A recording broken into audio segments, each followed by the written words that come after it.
Siapa sih yang gak mengenal Apple? Bukan Apple yang ini loh ya.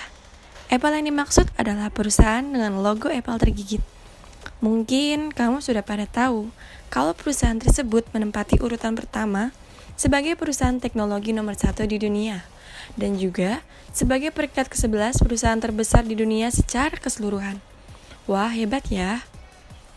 Dikutip dari laman majalah Fortune, perusahaan yang baru saja merilis iPhone seri ke-11 ini mencatat pendapatan perusahaan mencapai 265 US dollar atau setara dengan 3.708 triliun rupiah. Wah, nggak kayak dapat durian runtuh loh ya. Akhirnya Apple bisa sesukses sekarang ini. Yuk, simak video bagaimana sih Apple bisa menjadi perusahaan ternama. Miskin, setiap perjuangan yang dilalui oleh seorang pengusaha manapun memang tidak mudah. Contohnya yang dialami oleh Steve Jobs dan rekannya dalam mendirikan Apple, banyak sekali rintangan yang mereka hadapi.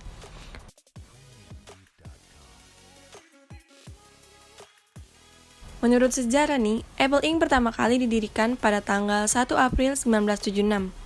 Berawal dari garasi rumah milik orang tua Jobs di California, dengan dana yang terbilang minim.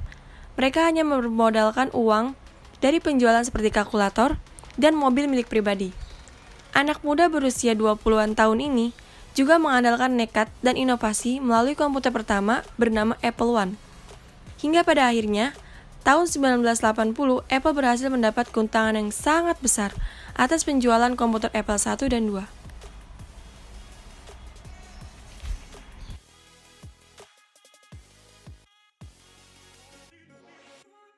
Ya, ramah pengguna. Kita mungkin heran, kenapa ya? Saat Apple merilis penjualan produk terbaru mereka, terutama iPhone, udah banyak aja yang ngantri. Seperti mengantri sembako, padahal nggak gratis juga kok. Kok bisa ya? Ternyata, selain ingin meningkatkan status sosial mereka, Apple memiliki produk yang user-friendly atau mudah digunakan oleh kecanggihan teknologi yang dibalut kesederhanaan. Karena mudah digunakan inilah, orang-orang merasa lebih cocok menggunakan teknologi Apple daripada yang lainnya.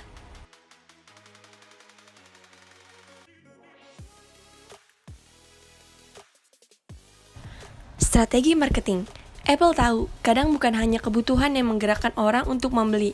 Ada emosi alam sadar yang mempengaruhi psikologi kita untuk memberikan keputusan. Maka tak heran, Jobs bersama tim memberikan emosi yang kental pada campaign mereka. Apple tahu apa yang kita butuhkan, mulai dari mendengarkan musik melalui iPod, mengatur jadwal meeting dan keperluan kantor melalui iPad, terkoneksi dengan semua orang di penjuru dunia melalui iPhone, atau bekerja menjadi content creator dengan MacBook.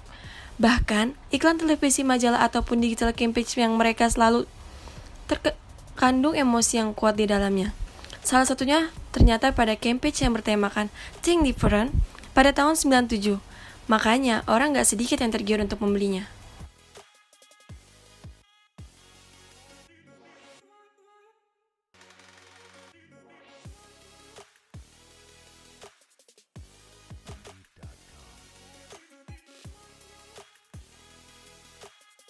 Modal bisnis. Hebatnya lagi nih, Apple memiliki modal bisnis yang berbeda dari pesaing lainnya. Apple gak pernah terjebak dalam persaingan harga. Perusahaan ini selalu punya cara untuk menentukan harga untuk setiap produknya.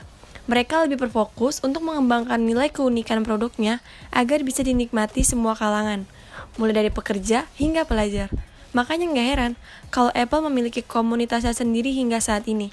Walau hujatan dari mana-mana tentang masalah harga yang terlalu mahal atau fitur yang ketinggalan zaman, namun tetap saja memiliki pelanggan yang setia tentunya.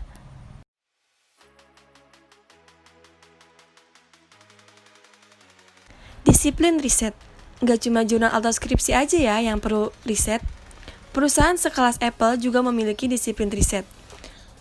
Mereka sendiri sebelum produk dipasarkan, tim Apple telah melakukan riset trial dan error kurang lebih 2 tahun sebelum produk diluncurkan. Sebagai contoh, iPhone 11 yang diluncurkan pada tahun 2019 ini sudah mulai dikerjakan pada kurun waktu 2017. Dan produk mereka yang lainnya seperti iPad juga telah dirilis pada tahun 2015.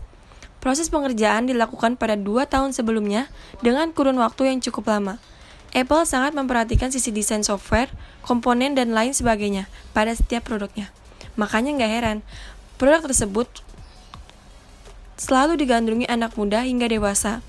Ternyata nggak mudah ya Apple menjadi perusahaan yang sekarang ini. Banyak metode-metode yang dilakukan agar menjaga produknya agar tetap laku di pasaran. Nah, itu dia sekilas tentang perusahaan Apple yang bisa saya jelaskan.